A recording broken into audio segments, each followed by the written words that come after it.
Factory, the Industrial Ideal in American Agriculture. She's currently working on a book that explores the industrialization of food during World War II. Let's give them a warm applause. Okay. So to begin with, here at the museum, there's been a conversation and a common refrain about how difficult it is to find farm laborers. To begin with, what factors do you think have contributed to sort of Americans no longer entering this industry of farm labor?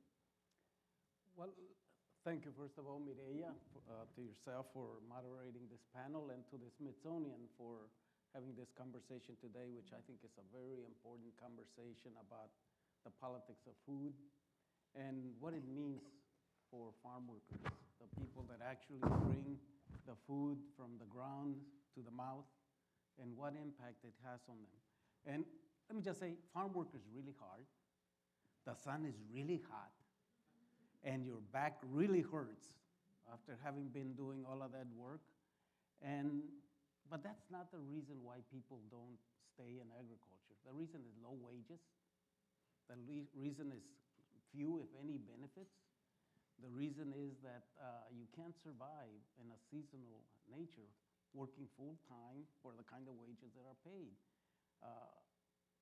You know, there are many other jobs in America that are really hard, that ask for you to be working out in the hot sun and all of that, but they pay well, and people are willing to do those jobs. So I think that one of the things that we need to look at is the conditions, the benefits, and the wages in order to attract more people to it. Perspective I have is well, I have to give you a little bit of background before I jump into perspective. I think it'll help make sense. See, in the 1960s, my father and uncles, you know, my dad's one of 12, my mom's one of 10, and you would historically see a migration come up and work from spring to the end of fall, and then you'd return to Mexico for the winter. That's when the fiestas and all the fun stuff is happening in Mexico. And our border was so porous that this is the way that it worked.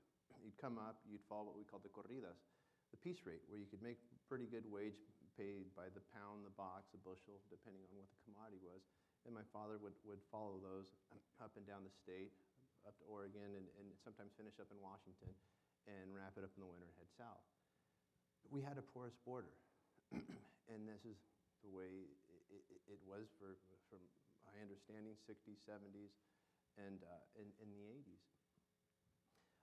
After 9/11, there was a lot of changes to our border on the north side of the border. We no longer looked at immigration in the same light. At the same time, south of the border, we had huge changes.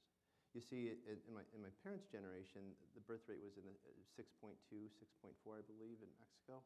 Today, it mirrors that of the United States, in the 2s.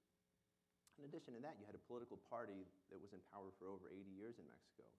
And a new party came in, waged a war on drugs, and it splintered all the cartels into a fight for power and for dominance across the borders and all the channels where drugs are trafficked up north, making the border an extremely dangerous place. And so for anybody that was considering migrating north in looks of economic opportunity would soon be, I mean, now you're risking your life for it, thinking, well, I think I might not attempt that.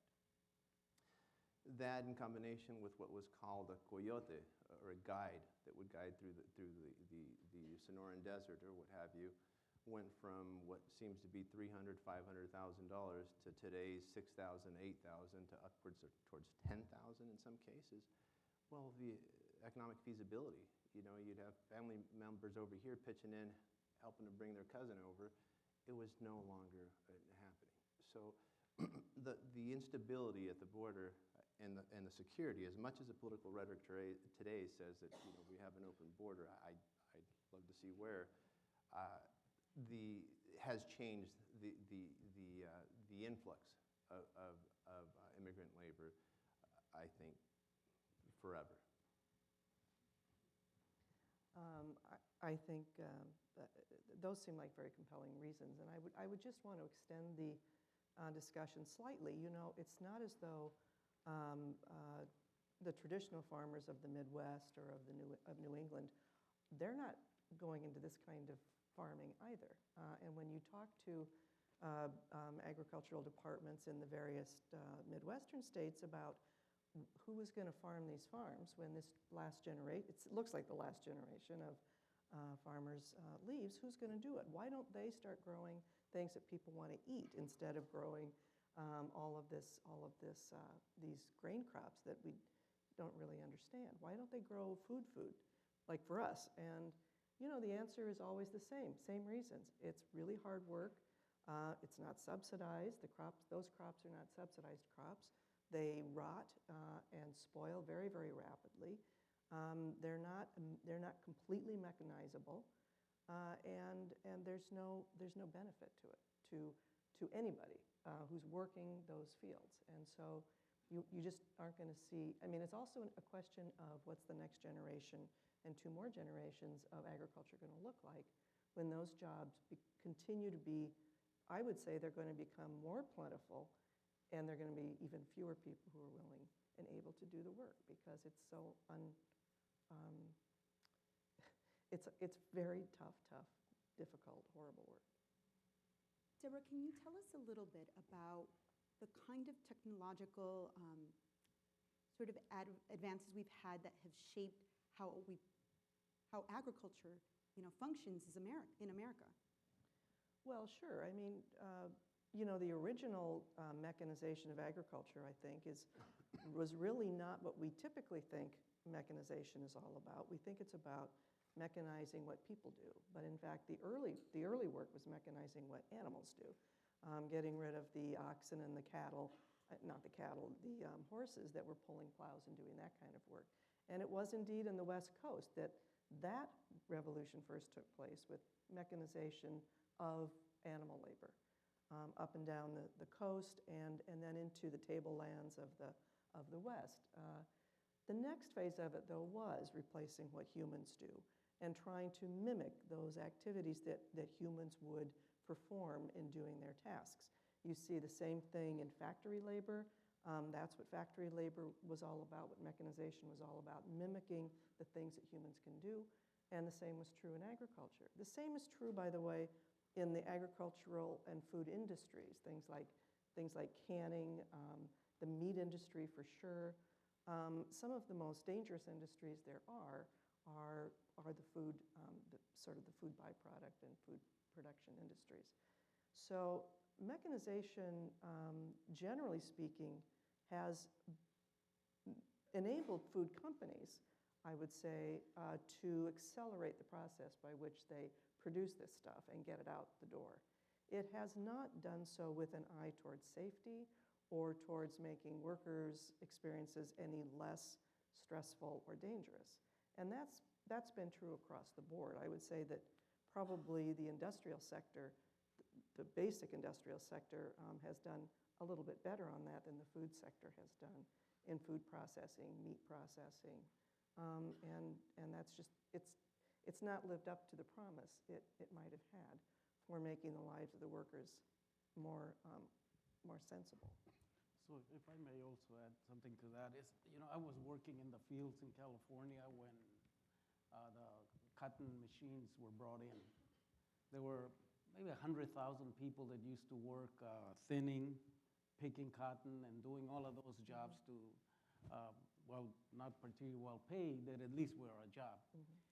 The University of California began a mechanization project years before, funded by the taxpayers. The whole idea was to develop machines to come in and do the work that human beings were doing. And in fact, they did. They came in and they displaced those 100,000 workers, cotton workers, but now there's hundreds perhaps that work just driving the machines. No comparable amount of money was spent by the University of California to develop programs to assist workers, to prepare them for the new jobs that were going to be created as a result of mechanization, or to prepare them for some other kind of jobs with that. So I think that there's a problem with when you start thinking about mechanization, when they think about only one side of the equation and not the societal consequences of that mechanization. And the second thing I would just add is that as we think about the question of food and workers, while it is very important, since I was a farm worker, and I know that my friend here makes a lot of his work currently in agriculture, once it leaves the farm and comes into the cities, more people then take over handling that. They work in restaurants, they wash the dishes, they cook the food, they handle the food, and they transport the food. And their conditions are no better than the farm workers in most cases. They still make low wages, no benefits, long hours, and they themselves then become urban farm workers, if you will. And I think that that is also something that we need to be concerned about, not just the farm workers themselves, but the whole chain of the ground to mouth process for people receiving and dealing with the food. So, Carlos, when we talk about labor and food production, I know you have worked very, very hard to sort of implement guest worker programs, in particular the H-2A program. Can you tell the audience a little bit about what the H-2A program does and what kind of experiences you've had around its implementation? Sure. So the H-2A program is a federal program, and the way that it works is first you need to prove that there's a shortage of workers, because this program is to supplement your workforce, not to displace it. And then you need to prove that you can have housing that's adequate, that passes the federal or local standards, whichever is higher. And you need to transport and feed your labor force. So combined or collectively, you can imagine it adds up rather quickly. We started using this program recently because of the extreme labor shortages that we've been referring to. And we've had tremendous positive experiences.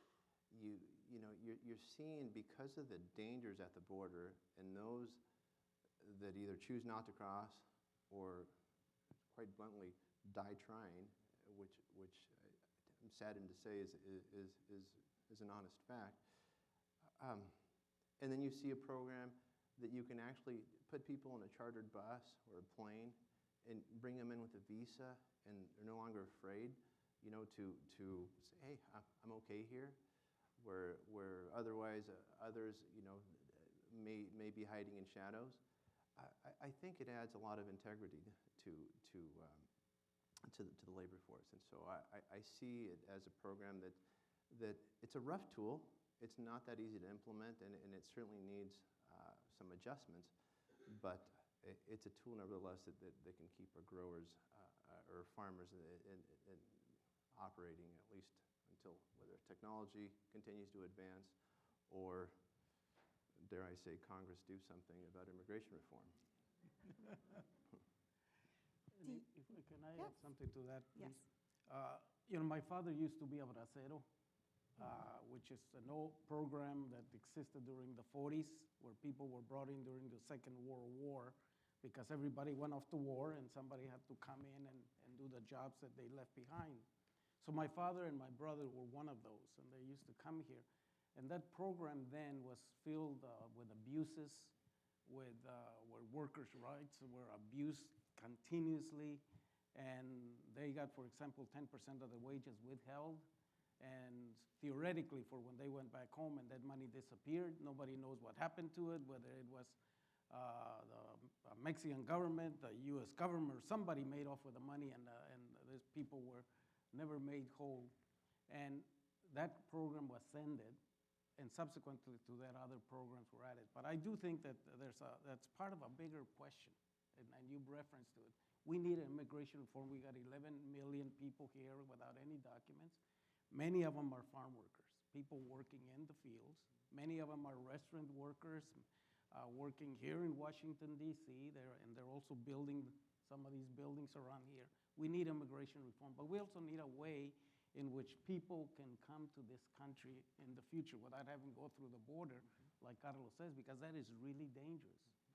And so the question is that program that Carlos references, I think needs, as you said, some more fixes, both in terms of how people can get here a lot easier, but also what rights and protections they have when they come here. Because while Carlos is a good employer, there are a lot of others that are not. And they take advantage of people coming in here because they control the visa. That if you don't behave and if you complain about your working conditions, you actually could be deported. And so we need to be able to figure that out, and that is part of what we hope the Congress eventually will come to grips with, because unless we do that, we're always going to see this inequality in our food system. And knock on wood, maybe the Congress in the next session will be able to start dealing with this in a good way, because until we do, I think that we're going to see basically a system that has three kind of workers: U.S.-born workers, people who are here as permanent residents, undocumented workers, and the fourth one, guest workers. And I think that you can't have a class system in our country and have it work. You know, we need something where everyone has the same rights and the same responsibilities. Well, I know a little something about guest workers.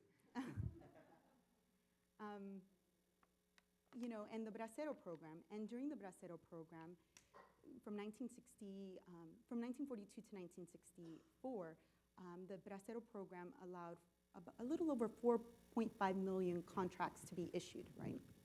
And we know that it ended in 1964 because of the extreme human rights violations.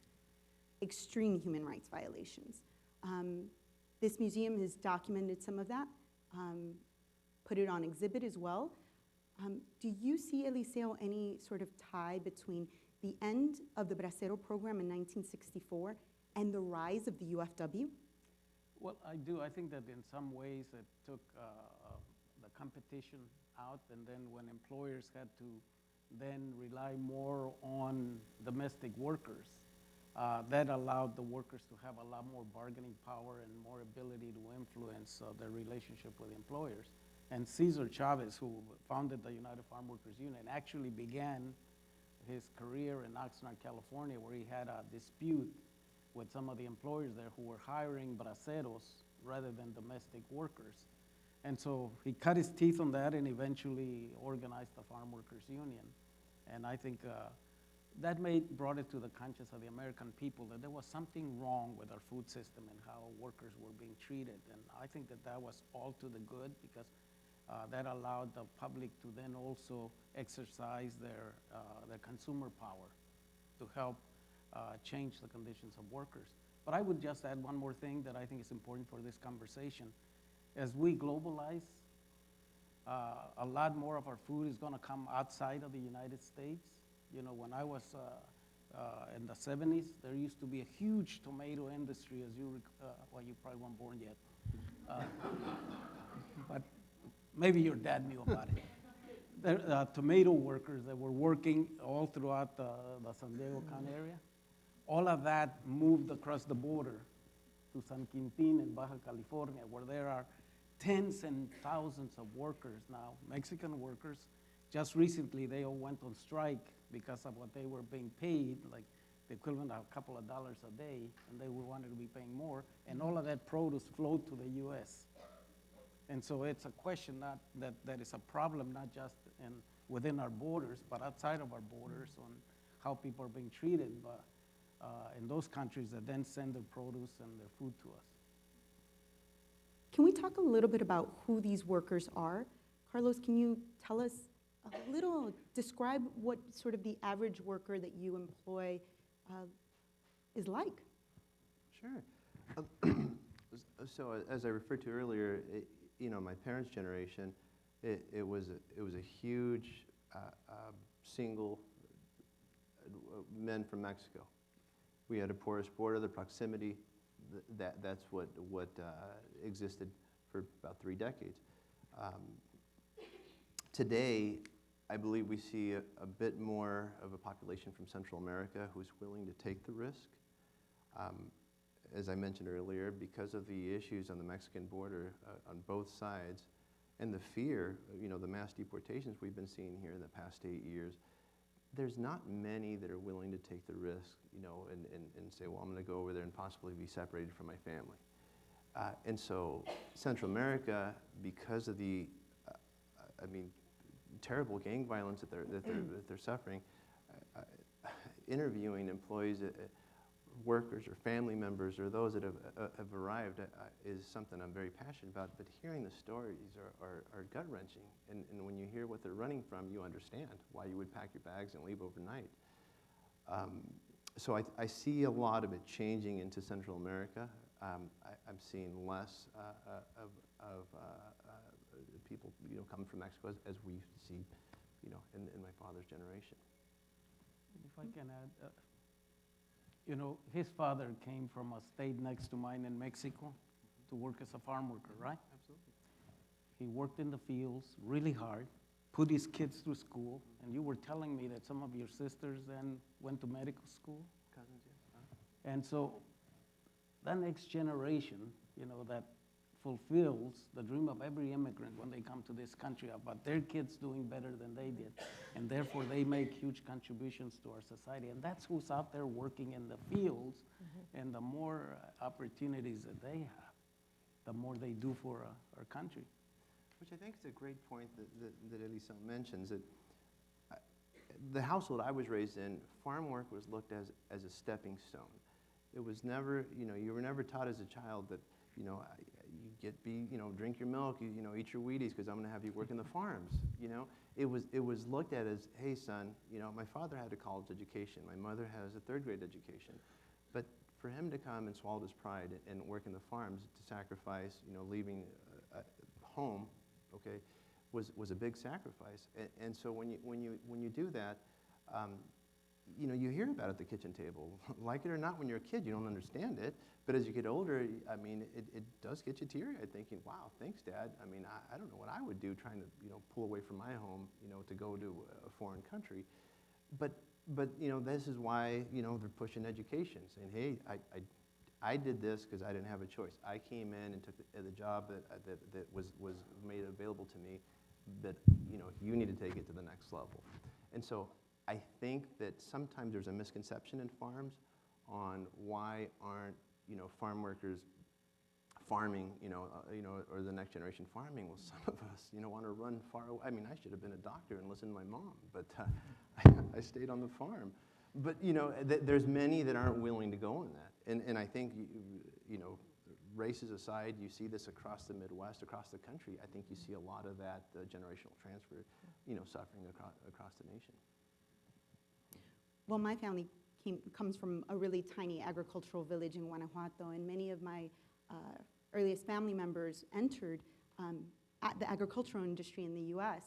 and, have a PhD now, and many people say, well, you were able to accomplish this, and I wonder sometimes how much we are the exception and not the rule for farm working families, and whether or not that success can be duplicated in today's current system. Do you think it can? Well, I'll tell you, my daughter graduated from Harvard Law School. So I kind of still believe in the American dream. And I think that every parent wants something better for their kids, and that's why they work so hard. I started working in the fields when I was 15 years old, and I fell into union organizing because I met Cesar Chavez, but that gave me an opportunity, to also be able to do more than what I could have done, but also gave me an opportunity for my kids to have a better life. And I think that's what everybody wants. And what I would just say that working in the fields is an honorable job. It's a great job. What more can anybody do than feed this country? That is important. But the only thing wrong with it is you don't get paid enough to be able to have a decent living for you and your family. And that's what I think when we're talking about having immigration reform, because that would allow people to legalize their status, to be able to have more opportunities to do more for themselves and for their families and for their community. That's why there's also a lot of people now going on a campaign of saying there's a fight for 15, that everybody that works for a living should not live in poverty. They should be able to support themselves, and there's a national fight saying the national minimum wage should not be $7.25 an hour. It should be $15 an hour. And even that, nobody's going to get rich off of that, but at least you have a little bit more leeway, you know, in being able to live your daily life. Can I just bring us back to something you said earlier, which is that as a historian, I want to push this back a little bit into asking why it is that we have a system like this. It's been around for a very long time. It has resisted change for a very long time. And why might that be the case? Cotton research, that really famous or infamous cotton machine research at UC Davis many years ago. These are research projects that are funded by the federal government. They are, every state in the union has a land-grant university that has as one of its components agricultural research and education.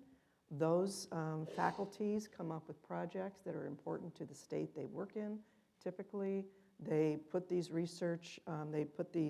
ideas to work in research projects. The research is funded by the state, by the federal government. A tiny bit is funded sometimes by the corporate sector. And then these things get promulgated with the imprint of USDA or FDA or whatever the prominent federal agency is. And so we can't really just treat them as things that just happen. They were created by the federal government. And sometimes they're created now by the industrial sector more and more all the time when you look at particular food groups. But I think that we really have to start by looking at how it is that the federal government has argued that this is the way agriculture should develop, as opposed to some other direction. It is, in fact, the federal government that is behind pretty much all the food that we see as well. Sometimes it's because of regulation, but a lot of times it's because that's where the research, that's where the curiosity of scientists went. And is that the best we can do? And you know, Deborah, I think that less people think that this was only a case of the cotton machines. You know, during the time that I was in California, they invented also machines to pick tomatoes. That's right. And they re-engineered the tomatoes so it would be with a harder skin so it wouldn't break when the machine handled it. That was a very famous set of experiments. And as you say, where are the tomatoes now? They taste They're like not wax. here.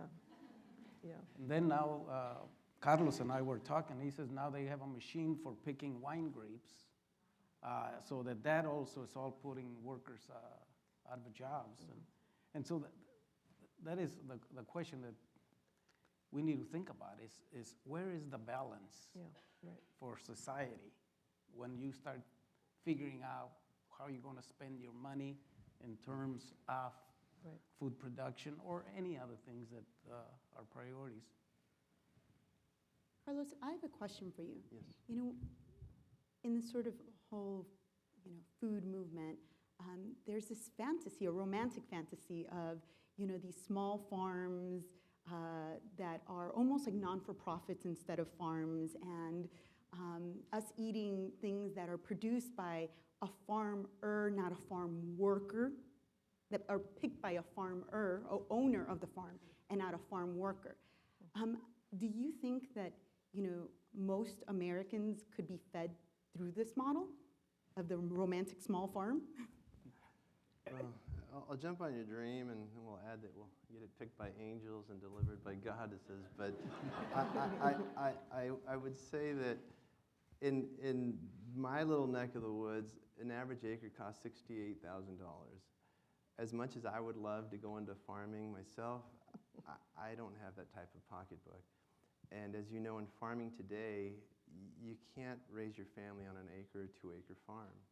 And so I'd have to say that the lion's share of my customers actually don't even own their own land, they lease it. So if it's out of their economic means, I mean, dare I dream that I could own my own? And so how do you bridge that gap? I wish I had that answer for you, but let's take, for example, your dream and run with it. 1 acre of land, you still need a tractor, right? Which in today's average cost of John Deere, $60,000, $80,000. So, we add that on top of an acre of land. you still need to pay for the seed, fertilizer, and anything else that you're going to put into the ground. And so you could see how these numbers add up. And then Mother Nature. Do we have heat, wind, frost, and maybe not even get to harvest? I mean, it doesn't take more than one of those seasons, and I've seen that happen, where then, you know, you see the bank picking up equipment and putting it up for auction. So farming is not for the faint at heart. I mean, it certainly is tough, from the person that's signing the lease to the person that's harvesting it, all across the board. I find it hard to go to that model, but I'd love to be proven wrong. Hopefully with technology, I mean, you're seeing a lot of interesting things coming in nowadays where you can grow in areas I never thought you could. We're seeing longer seasons, you know, where I never thought we could. I mean, when I was a kid, a berry season was a season. For us, now where I'm at, it's a year. So things are changing, and maybe that'll make it attainable. Going back to technology then, what are some of these sort of larger leaps in technology, you know, that have shifted the way laborers live their lives?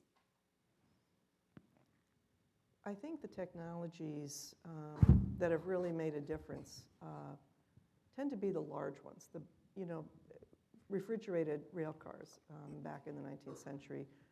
That is a technology that great chunks of India still does not have. And it's really a huge problem because so much of their food doesn't even make it, you know, to the markets in the cities. Refrigerated rail cars are a big deal. And for us, they're a sort of a very old-fashioned deal. I remember that a few years ago, well, quite a few years ago, I guess, but when tractors were first being designed by Deere and all the others, thank you for your sponsorship of this conference.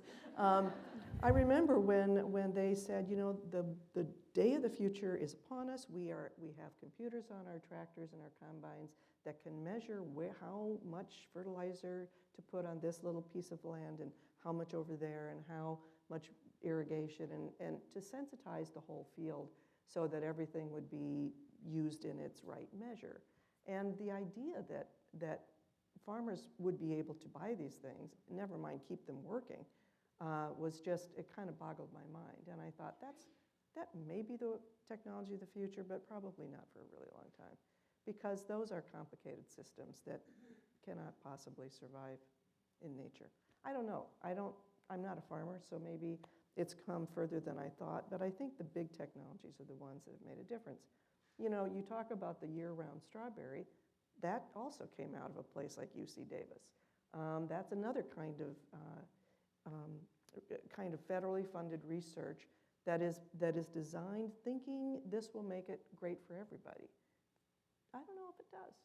I really don't know if it does. There's just a big disconnect between what is best for the world, what is best for American society or society in general, and what we're capable of doing in the research lab. Just like there's a big disconnect between what people here eat, what we're going to be eating all through the day, and where it came from. Our country is very big, and it's very hard for ordinary people like us to even have an idea how to answer those questions. It's not Italy, folks, you know, where you can see it all around you. It is far, far away. It's not undercover, but it's beyond sight. So the technology is increasing that aspect as well. It's making it more remote, more done over there. And I think that can't be a good thing. But even in Italy, they have guest workers. It's true. This is a you know, a sort of global problem of a lot of right. you know, countries. Mm-hmm. This perceived labor shortages. And during the Bracero program, many scholars argued that there was enough labor, that the problem is that it was so badly paid and so dangerous that no person who had another option would take that kind of work. That there was sort of a hierarchy of labor, and that was at the bottom. And so growers at that moment could say, well, there is a labor shortage because no one wants to come work for me because I pay this and the conditions are these. Mm-hmm. You know, Carlos, you that sort of is there in the ground, I mean, you know, working with both farmers and farm workers. What do you think are sort of the better solutions to mediate some of this? Well, going back to my experience with H2A, I thought we tried every avenue. I worked with the EDD and their employment office. I tried hiring locally. We displayed pays. Let me give you an example. For an average piece rate crew, it's not uncommon to make anywhere between $800 and $1,000 a week. And you compare that to a McDonald's down the road, it's quite a substantial difference. And yet we couldn't find labor force. But it's hard work, as Eliseo mentioned. I mean, you're working in a climate-controlled room, at a Mickey D's, and maybe having free lunch. I don't know how the rules work in there, or you get up at dark and you get home at dark, and you don't know if it's going to rain or shine, but there's work. You're not. It's tough. I mean, growing up as in a household or in a whole family. I mean, because practically all my uncles were in farming either the whole career or at some point in their career. You're used to it. You know it's dark to dark, and it's 6 days a week. Sunday's a family day. We go to church, and then we'd go hopefully to the park or do something. But that was the day that was left for the family. And so it's hard to fall in love with that. When I speak at panels back at home, I often get haunted by the sweet old ladies in the back that say, well, you're just this. When I was in high school, I would pick peaches in the summer. And I would often just let her finish and be very respectful and say, ma'am, what did your grandson do this summer? And, oh, that lazy little guy was playing Nintendo all summer. And I was like, well, there's a difference today than there was before. Before this was, people look at that and said, yes, I actually went out and made some extra bucks this summer, and they were proud. And today, it's just different. I'm not saying that we have bad parents today. I can't explain that. That should be a different panel. But I'm just explaining that, not many of my friends have the same calluses that I have from working the farm as a kid. And it's something that before I was ashamed of until my elder aunts would say, you should be proud of that. You've shown you have a work ethic. I don't think that today's generation sees that the same way. Well, I just want to invite the audience to jot down your questions. There will be someone passing through the aisles and collecting those questions. Also, Twitter them out, or tweet them out, sorry. Tweet them out. Twitter, tweet. Sometimes I'm in that generational gap. Tweet them out. Eliseo, I want to hear a little bit about sort of your early years, and I want you to help us understand what the life of farm laborers was like before there was even a possibility to organize. Because really, you grew up in a moment where many labor organizers had many great intentions to organize farm laborers, but had failed miserably. Well, as I said earlier, I'm an immigrant. Mm-hmm. But before I came to this country, even before I was born, my father used to come to the United States, first, as I mentioned, the Sabracero, because we had a little farm, and we just didn't grow enough to be able to survive. So he always came to the U.S. and would work and send money back. It's not unusual. It happened with a lot of families. And we'd see him maybe every once, twice a year, every 2 years, or every 3 years. I always joke that you can tell when my father came home by the age of myself and my siblings. Finally my mother and father said, we're all going to move to the U.S. So we moved to a little town called Delano in California. My father, my sister, and my mother went to work in the fields. Us, the younger kids, we went to school.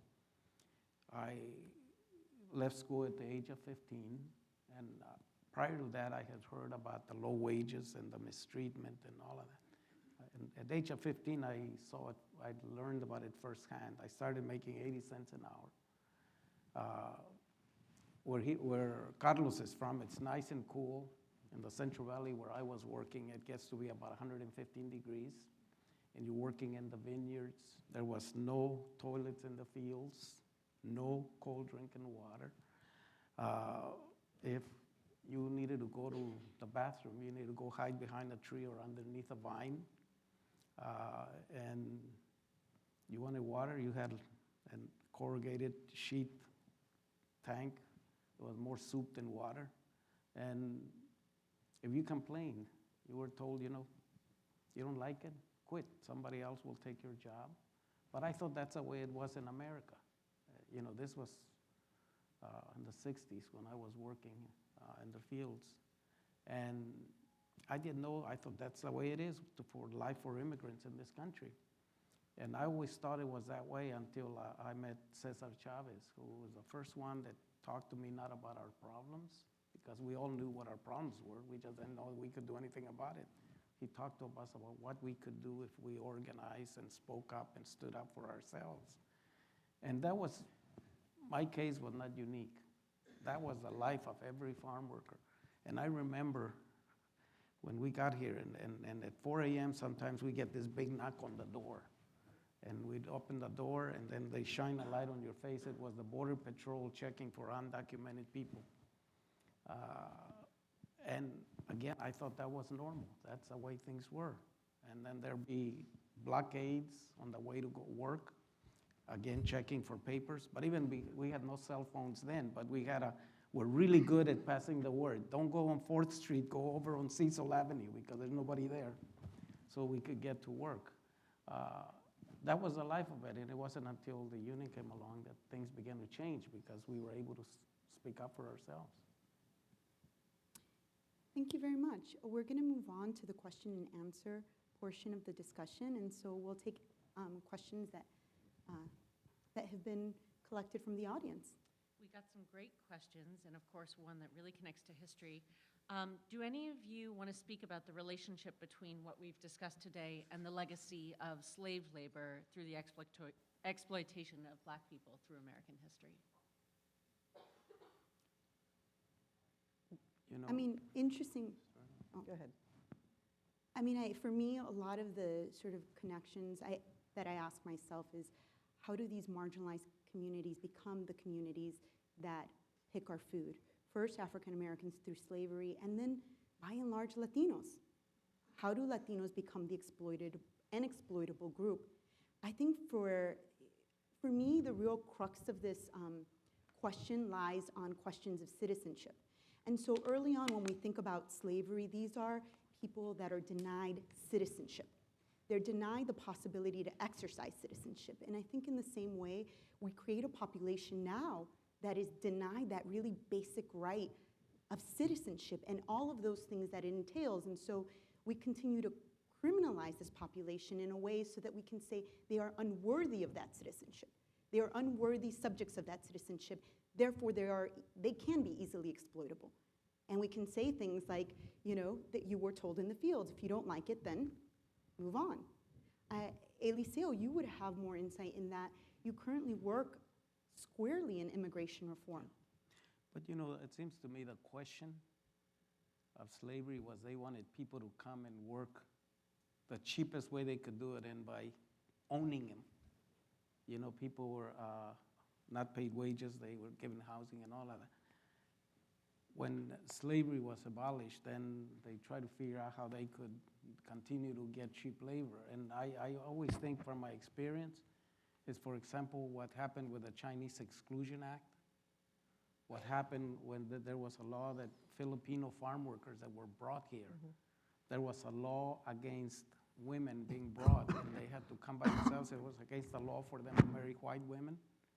And again, the same thing is isolating them into labor camps, and so they would have access to cheap labor.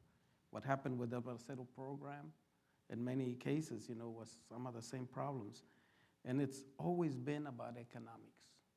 In many ways, it's about how to get the work done the cheapest way you can. And it seems to me that that's one of the things that we as a society need to deal with, our not so great history that we have of dealing with people of color and people in powerless situations.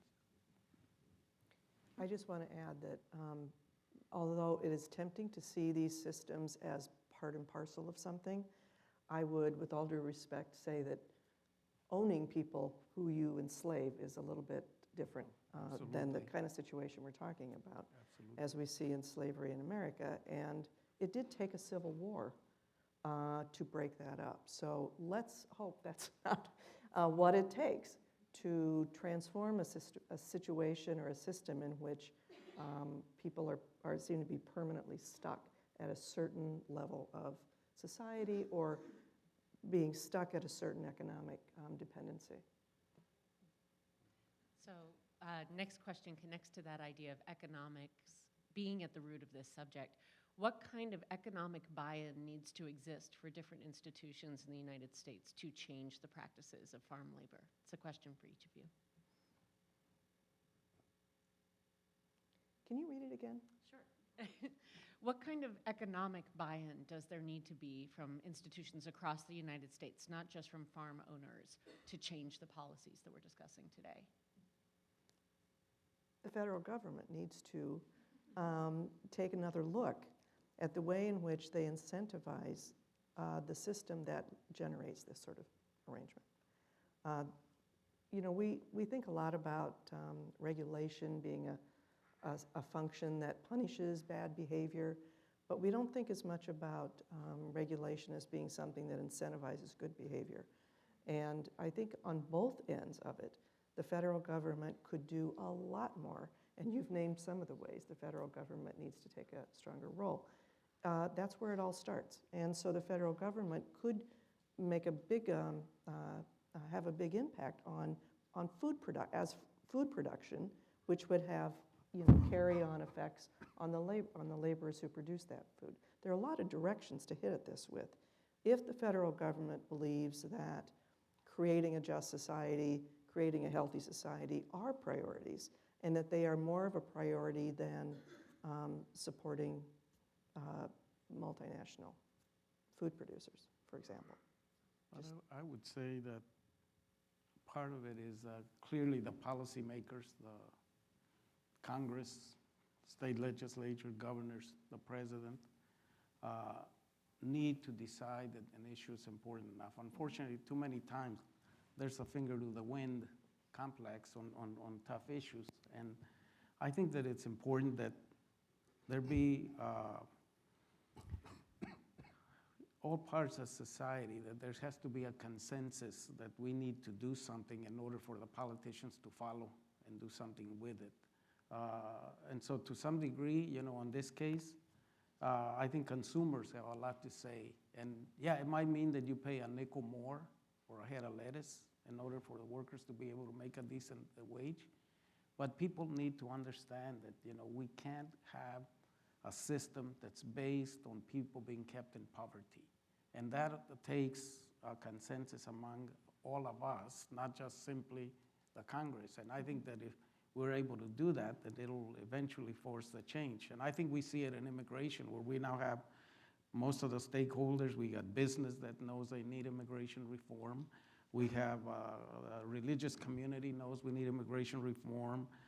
We have labor unions that know that are for it, civic organizations, and now we all have to together convince the Congress that the time has come. But I think that's what it'll take, and it'll take an understanding from also consumers, again, that there is a cost. And right now that cost is being borne by the workers.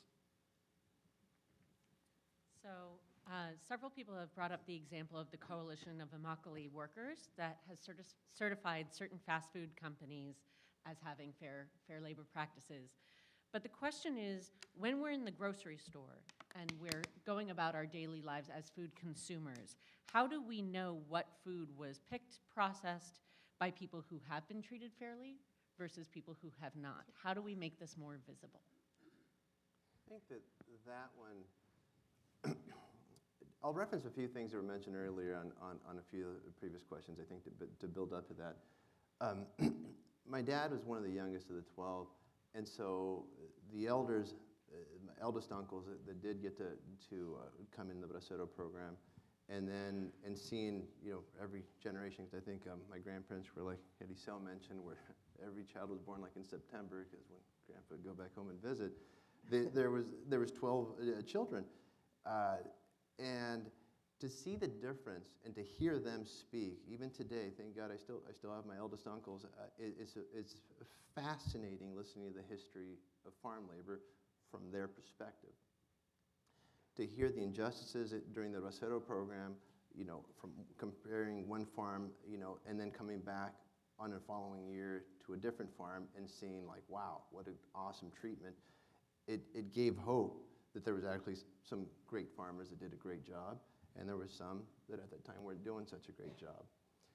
In my father's generation, in the 60s, it was, as Eliseo mentioned, where you'd had to run to find a tree if you wanted to use the restroom, where sexual harassment was abundant, God forbid having women in the labor forces, where the list goes on, as he mentioned. But the government regulation was non-existent. Today, we get inspected what feels like, oh boy, consistently. And that's just me. So I would have to assume that across the state or the nation, that all growers are being inspected, maybe some more than others. So I think the American public can feel safe when they're buying something off the shelf that our industry is being inspected, and whether it be from Cal OSHA or Wage and Hour or whomever. There was reasons why unions were formed, because people weren't being treated well.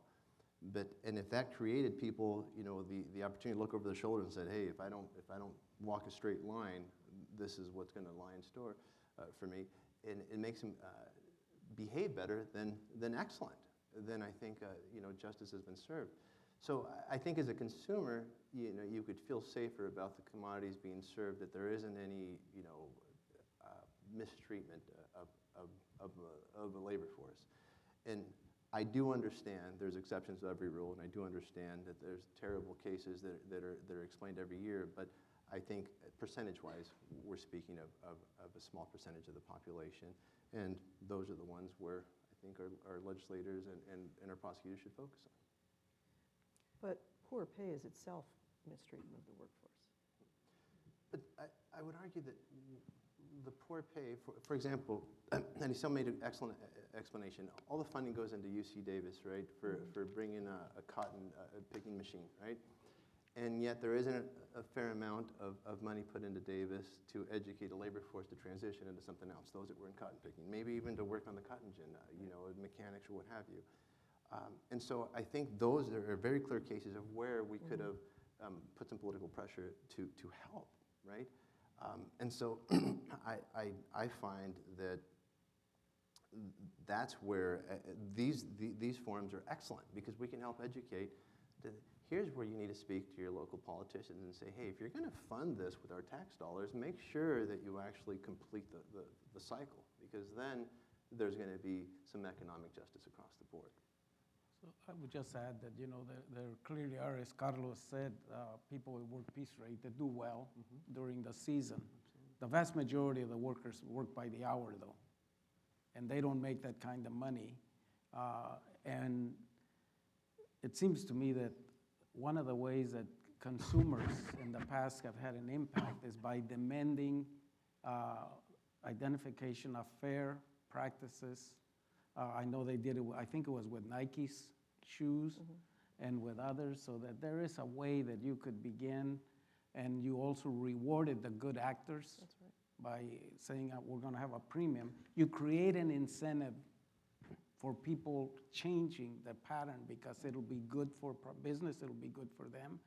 But I think it also, a lot of it is consumer driven. If the consumers say this is unacceptable, we will not put up with it, it will begin to change, as well as the other thing for the workers. Of course, I'm an advocate for workers having a voice through a union, because I think at the end of the day, they have to speak with their own voice as well. Just time for one more question. How do you see the possibility of reforming farm labor as connected to issues of environmentalism and climate change? Well, I would just say, from my experience, there is a good question about all the tons of chemicals that are being dumped in the fields, and that I'm not quite sure what the long-term impact of that. I know that in Delano, California, where my sisters still live, that it has some of the worst pollution anywhere, worse than LA. But there it's not so much from cars, it's from all of the chemicals and everything else that gets dumped. I know that in some of those towns there are cancer clusters. All of that deserves a lot more study and a lot more consideration, and just continuing to say, let's dump more chemicals on it just so we get bigger tomatoes, bigger grapes, and bigger everything and prettier, whether at the end of the day that's good for the planet, that's good for the people that consume the produce. And that, again, that definitely should be another panel. Yeah, but I would also add that you have to remember the lack of regulation in other countries. And I'm not trying to slam any other countries, but as I travel to others... I can slam one in Mexico. Okay, he said it, not me, okay? But as you travel, take that example, for instance, and you see chemicals that used to be used here when I was a kid that were been long outlawed and are still being used. And then... DDT. And so you're like, well, I thought that stuff was bad for you. Well, it's not bad here. Okay. And so it makes you wonder, and yet we're consuming that here. And so the lack of immigration reform, you think about it if you're a grower, right? It's easy if you're in a factory and you're making widgets, right? Because you could just pick up and you can move anywhere that has a roof and electricity. But if you're a grower, you're limited to areas that have fertile soil, the climate, water, et cetera, et cetera. But those countries do exist, whether it's in Mexico or Chile or Peru or, pick a country. And so if you're incentivizing your growers to leave by whether it be there's a lack of labor because of this lack of immigration reform or overregulation or whatever it may be, you're incentivizing people to leave. So what incentivizes them to stay? And so I think we need that political pressure for immigration reform, because then growers, you can say, oh, okay, you know what, I actually can survive if I stay put. And we pay the ultimate price, because that beautiful grape that Eliseo speaks of, that beautiful, as consumers, we're so spoiled in seeing the most pristine product. We want that pristine product, right? So you're pushing a grower to grow what you're asking for. So we also need to re-educate our public into what it is that you're willing to take when you go into the store and say, well, this was grown, but without this, this, and this, in this fashion. It's not as pretty as this one, but this one has this, this, and this. I mean, that ultimately is in the consumer that's going to make that final decision. Because I look at mechanization in Europe, for example. Let's just take cabbage. And the way they harvest cabbage with a machine is absolutely fascinating. But the way that cabbage looks when it comes out of the back of that machine isn't all that pretty, but the consumers are used to purchasing it in that fashion, and they're okay with it. We try to put that in our shelves here, and I assure you it will not sell. But it's yet the same cabbage. Well, I want to thank Jessica for giving us our questions today, Deborah, Carlos, and Eliseo. I hope that everyone now sort of can think and connect more to the farm workers that pick every piece of produce that goes in our mouth. And thank you. Thank you. Gracias. Thank you.